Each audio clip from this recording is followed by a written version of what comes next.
இது 2002 வெளியே வந்துச்சு. நம்மளுக்கு முக்கிய பிரச்சனையா பள்ளிவாசல் போய் தொழுவது, ஐம்பது வெளியே வர்றது இதே பிரச்சனையாக இருக்கும் போது அந்த சமயத்துல சொல்லாம இவ்வளவு காலம் தாழ்த்தி சொல்றதுக்கு ஏதாவது இருந்திருக்கா, இது இப்பதான் தெரிஞ்சிருக்கான்ற மாதிரியான கொஸ்டின் ரொம்ப பேர் கேட்கறாங்க. நம்மள்ட முறையான பதில் சொல்ல முடியல. அதுக்காக ஒரு வழக்கமான இது. அதாவது திருக்குறான்ல 9வது அத்தியாயத்துல 107வது வசனத்திலையும் 108வது வசனத்திலையும் பள்ளி வாசல்களை பற்றி அல்லாஹ் சில சட்டங்கள் நமக்கு சொல்றான். எந்த பள்ளி வாசல் நம்ம தொழுவலாம், எந்த பள்ளி வாசல்ல தொழக்கூடாது என்பதை சொல்ற வசனம் தான் அது. 9வது சூறாவுல 107வது 108வது வசனம். அதுல அல்லாஹ் என்ன சொல்றான்னா, 4 காரியங்கள் ஒரு பள்ளியில நடந்தால் அந்த பள்ளியில் நீங்கள் தொழக்கூடாது, அது பள்ளிவாசல இல்லைங்கிறான் அல்லாஹ். 4 காரியம். அது என்ன 4 காரியம்? ஏன்னா அது சொல்லிட்டாதான் ஒரு கேள்விக்கு போறதுக்கு முன்னாடி என்ன சொன்னோன்னு சொல்லணும் இல்லையா, அதை விளைவிக்கணும். வல்லதி நத்தகது மஸ்ஜிதம் திராரன், கேடு செய்வதற்காகவே பள்ளிவாசலை பயன்படுத்துகிறார்கள். பள்ளிவாசல் மக்களுக்கு நன்மை செய்வதற்கு பயன்படணும். பள்ளிவாசல் எதுக்கு பயன்படுத்தக்கூடாது? கெட்ட காரியங்கள் செய்வதற்கு, மக்களுக்கு இடையூறு செய்வதற்காக வேண்டி யார் பள்ளிவாசலை பயன்படுத்துகிறார்களோ ஒண்ணு. அதுக்கப்புறம் அது விரிவான தஃசீர், ரொம்ப நேரம் 1 மணி நேரம் பேசின பேச்சு அது, நான் சுருக்கமா சொல்லிடுறேன். அப்புறம் என்ன செய்யறாங்கன்னு கேட்டா, தஃப்ரீகம் பைனல் முஃமினீன், மூமின்களுக்கு மத்தியில பள்ளிவாசல்ல பாரபட்சம் காட்டுறாங்க. பள்ளிவாசல் எல்லா மூமினுக்கும் சொந்தமான ஒரு வழிபாட்டு தலம். ஆனா முக்காவாசி பள்ளிவாசல் என்ன பண்ணுவாங்கன்னா, இவங்க எல்லாம் வரக்கூடாது, மதுஹபை பின்பற்றா வரக்கூடாதுன்னு சொல்லி பிரிச்சிடறாங்க பள்ளிவாசல. பள்ளிவாசல்ல மூமின்களை பள்ளிவாசல்ல என்ன செய்யறாங்க, பிரிச்சு பார்க்கறாங்க. தஃப்ரீகம் பைனல் முஃமினீன்.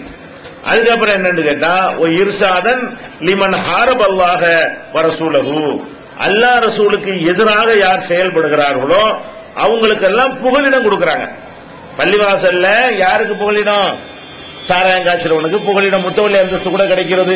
கெட்ட செயல் செய்யறவனுக்கெல்லாம் பள்ளிவாசல்ல புகலிடம், நல்ல செயல்ல ஈடுபடுறவன் எல்லாம் பள்ளிவாசலுக்கு வராத என்று கெட்ட செயல் செய்பவர்களுக்கு பள்ளிவாசலை புகலிடமாக ஆக்குவது.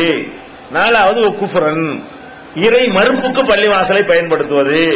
பள்ளிவாசல் அல்லாஹ் வணங்கத்தானே பள்ளிவாசல்.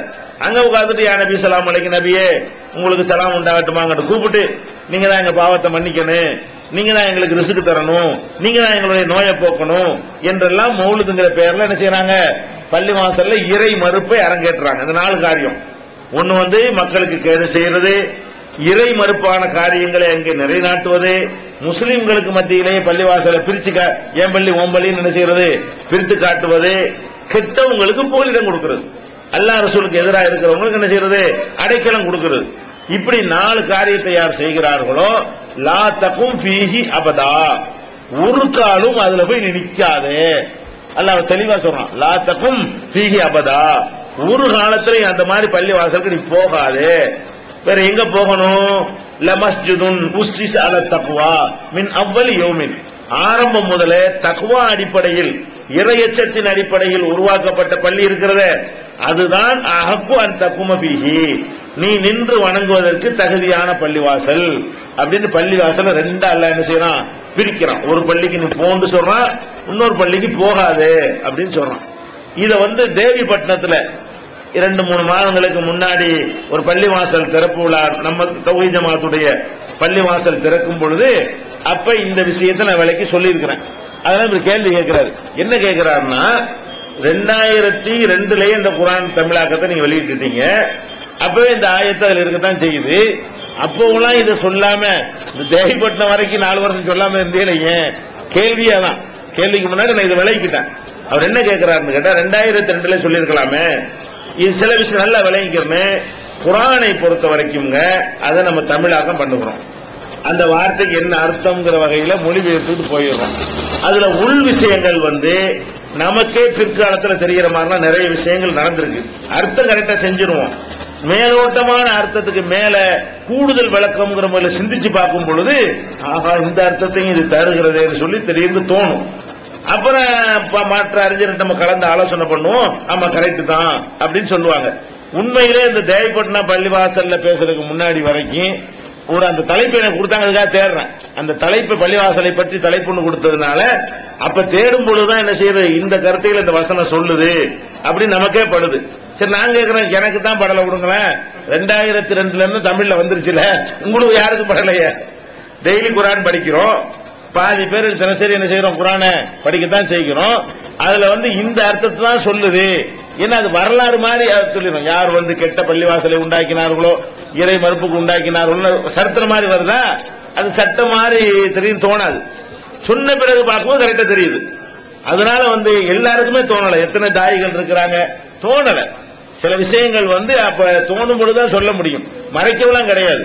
எப்ப ஹக்குன்னு தெரிகிறதோ, எப்ப உண்மைன்னு தெரியாது, பலிஷன் பண்ண நினைச்சிருவோம், உடைச்சிருவோம். உண்மையிலே இந்த தேவைப்பட்ட பள்ளிவாசலுக்கு அந்த உரைக்கு தலைப்பு தந்ததுனாலதான் அது கூட என்ன செஞ்சு அது தேட வேண்டிய நிலை வந்துச்சு. வேற தலைப்பு கொடுத்திருந்தாங்கன்னா இன்னும் கொஞ்சம் நாளைக்கு பிறகுதான் தெரிஞ்சாலும் தெரிஞ்சிருக்கு, இல்லாட்டாலும் இல்ல. மாவட்டத்தில் எஸ்பி பட்டவங்க ஆய்வு அதிகமாக இருக்காங்க.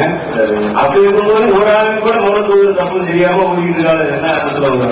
அதாவது எஸ்பி பட்டினம் தான் மார்க்க அறிஞர்கள் நிறைந்த ஊர் நம்ம மாவட்டத்திலேயே என்று சொல்லும் பொழுது மௌலுது அரபு மொழியில் இருக்கிறது. அப்ப அதுல உள்ள அர்த்தம் தவறுன்றது பொதுமக்களுக்கு தெரியாட்டாலும் ஆலிம்களுக்கு தெரியணும். அப்ப ஏன் தெரியல, அவங்களுக்கு ஏன் தெரியல, இவ்வளவு பட்டமான ஒரு விஷயம் அவங்களுக்கு ஏன் தெரியலன்னு ஒரு ஆலிம் கூட தெரிய மாட்டேங்குதுன்னு கேட்கிறாரு. இதுல ஒரு அடிப்படையான விஷயத்தை நீங்க விளங்கிக்கணுங்க. எந்த மாதிரி ஒரு மனிதன் மூளை செலவை செய்யப்படுகிறானோ அந்த மாதிரிதான் அவனுடைய சிந்தனை போக்கு இருந்துகிட்டே இருக்கும். சின்ன விஷயங்கள் கூட பெரிய பெரிய அறிவாளிகளுக்கு தெரியாது. புரிஞ்சுக்கிறதுக்காக உங்களுக்கு சொல்றேன். நம்ம நாட்டில் சுப்ரீம் கோர்ட்டுக்கு ஒருத்தர் ஜட்ஜா நியமிக்கிறாங்க. அவர் எவ்வளவு படிச்சிருப்பாரு, எவ்வளவு அனுபவம் இருக்கு. சட்டங்களை எல்லாம் கரைச்சி அலசி ஆராய்ந்து அந்த மாதிரி எல்லாம் வாதம் செஞ்சு அப்படி ஆலோசனை போடுவாங்க. அந்த மாதிரி ஒரு நிலையில உள்ள ஒரு ஆளு கோர்ட்டுக்கு போறதுக்கு முன்னாடி ஒரு சாணி உருண்டை உருட்டி வச்சு அதை கும்பிட்டு போறாரு. அதாவது அவருடைய அறிவை கொண்டு தெரியணுமா இல்லையா?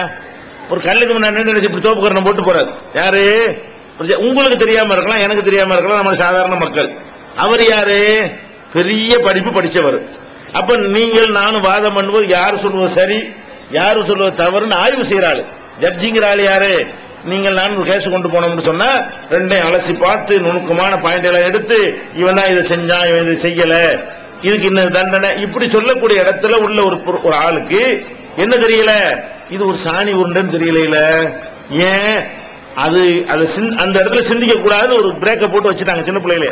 சின்ன பிள்ளைல என்ன பண்ணிட்டாங்க, அந்த சிந்தனை வேற வேற விஷயங்கள்லாம் ஒரு சிந்தனை நல்லா வேலை செய்யும். இது வரும்போது கும்பிட்டுருவாரு. உம்மா சொன்னா என்ன சொன்னாங்க, வாப்பா என்ன சொன்னாங்க, அந்த சின்ன வயசுல சொல்லி தந்து அப்படி என்ன ஆயிரும், பதிஞ்சு போயிரும். பெரிய பெரிய விஞ்ஞானிகள்லாம் ஒரு கல்லுக்கு முன்னாடி கும்பிடுறாங்களா இல்லையா? பெரிய பெரிய சயின்டிஸ்டா இருப்பாங்க, நிறைய விஷயங்கள் உலகத்தை கண்டுபிடிச்சிருப்பாங்க. அவர்களுடைய மூளைக்கு இது கண்டிப்பா தெரியணும், இது ஒண்ணும் இல்லைன்னு. மற்றதை விட்டுருங்க, இந்த செய்கிறான்ல அந்த சிலைகளை வடிக்கிறான்ல சிற்பி, அவனுக்கு தெரியுமா இல்லையா? மற்ற யாருக்கு தெரியாட்டாங்க, அவனுக்கு தெரியுது நம்ம என்ன எங்க கிடைச்சி இந்த கல்லு, நம்ம எடுத்துட்டு வந்தோம், நம்ம வெட்டுறோம், நம்ம இப்படி நோண்டுனால கண்ணு மாதிரி தெரியுது அப்படின்னு அவனுக்கு தெரியுமா இல்லையா? அவன் செஞ்சுட்டு அவன் கும்பிடுறான். அவனா ஒரு கல்ல அவன் செஞ்சுட்டு அவன் என்ன செய்யறான், அப்படி கீழே உணர்ந்து கும்பிடுறான். இப்ப நம்ம என்ன நினைக்கூடாது, இவனுக்கு எப்படி தெரியாம இருக்காமா, நமக்கு பார்த்தா தெரியும், இவனுக்கு தெரிஞ்சிருக்கணும். நம்முடைய பார்வையில பார்த்தா என்ன தெரியுங்க, செஞ்சவனுக்கு அது கல்லுன்னு தெரிஞ்சிருக்கணும், பெரிய விஞ்ஞானிக்கு அது கல்லுன்னு தெரிஞ்சிருக்கணும், பெரிய சயின்டிஸ்டுக்கு அது கல்லுன்னு தெரிஞ்சிருக்கணும், பெரிய ஜட்ஜுக்கு அது கல்லுன்னு தெரிஞ்சிருக்கணும். தெரிஞ்சா ஏன் தெரியல? இதுதான் யதார்த்தம். யதார்த்தம் என்னன்னு கேட்டா, சிந்தனைக்கு அணை போட்டு இந்த விஷயத்தை நீ சிந்திக்காதே அப்படின்னு வார்த்தை எடுத்துட்டு சொன்னா ஒருத்தர் அதை சிந்திக்கவே மாட்டான். அதே மாதிரி தான் மார்க் ஆலிம்களா இருக்கிறாங்க இல்லையா, மார்க் அறிஞர்கள்ங்கிறவன், அவங்களுக்கு சிந்தனை எல்லாம் கம்மி கிடையாது. அவங்களும் நல்ல நம்மள மாதிரி உள்ளவங்க தான், அவங்களுக்கு அறிவுலாம் இருக்கிறது. அவங்களுக்கு ஏன் வேலை செய்யலன்னு கேட்டா, அவங்களுக்கு இந்த சின்ன வயசுலயே எத்தனை வயசுல மதரசால கொண்டு விடுவாங்க, 10 வயசுல கொண்டு விட்டுருவாங்க. 10 வயசுங்கிறது நினைச்ச மாதிரி எல்லாம் ஒருத்தனை உருவாக்குற ஒரு பருவம். அது ஒரு 25 வயசுல கொண்டு விட்டா கேள்வி கேட்கக்கூடிய ஆளா போவான். 10 வயசு பையன் என்னது, அது ஒண்ணுமே இல்ல, களிமண் உருண்ட மாதிரி. அது என்ன எப்படி வேணாலும் தயாரிக்கலாம், பானையை வேண்டாலும் செய்யலாம், சட்டியா வேண்டாலும் செய்யலாம், எப்படி உருட்டுறோமோ அப்படிலாம் உண்டாக்கிடலாம். அந்த மாதிரி பருவத்தில் என்னையெல்லாம் 10 வயசுல மாஸ்டர் கொண்டு போட்டாங்க. 17 வயசுல மௌலை பட்டம் கொடுத்து விட்டாங்க. அப்ப 5ஆம் கிளாஸ் வரைக்கும் படிக்க வைப்பாங்க. அதிகபட்சம் என்ன செய்வாங்க, உங்க ஊர் மௌலை சாக்கெல்லாம் எடுத்துக்கிட்டீங்கன்னு சொன்னா 5ஆம் கிளாஸ் 6ஆம் கிளாஸ் 7ஆம் கிளாஸ் படிச்சிருப்பாரு, அதிகபட்சம் 8ஆம் கிளாஸ் படிச்சிருப்பாரு. 8ஆம் கிளாஸ் படிச்சோட என்ன செய்வாங்க, அவர் கொண்டு அங்க போட்டுருவாங்க. போட்டா என்ன சொல்லி கொடுப்பாங்க, கேள்வி கேட்டுறாது, இது என்ன இருக்கு அதை ஏத்துக்க, இது உள்ளது மறுக்காது அப்படின்னு சொல்லி சொல்லி என்ன செய்வாங்க, தருவாங்க. அப்ப அதனால என்ன செய்யாது, இதெல்லாம் விளங்கவே செய்யாது. சின்ன உதாரணம் உங்களுக்கு சொல்றேன். மதரசாவுல அறிவியல் சொல்லி தருவாங்க. மதரசாவுல அறிவியலான்னு கேட்கக்கூடாது. இந்த அறிவியல்னா என்ன, கிட்டத்தட்ட ஒரு 600-700 ஆண்டுகளுக்கு முன்னாடி எவனோ ஒருத்தன் எழுதி வச்ச ஒரு கிதாப் ஒன்று வச்சிருக்காங்க. அந்த கிதாப்பை வச்சு என்ன செய்வாங்க, அறிவியலை எங்களுக்கு நடத்துவாங்க. அறிவியல் பாடம் வருஷம் மாத்திரம். நம்ம உலக கல்வியில போன வருஷத்து பாடத்தை இந்த வருஷம் மாத்தி போடுவாங்க. விளங்குதா? அப்ப அறிவியல் என்ன, அறிவியல் புதுசு நிலைப்பாடு மாறும். நேற்று உள்ள கோட்பாடு நீ தப்புண்டு ஆயிரும்.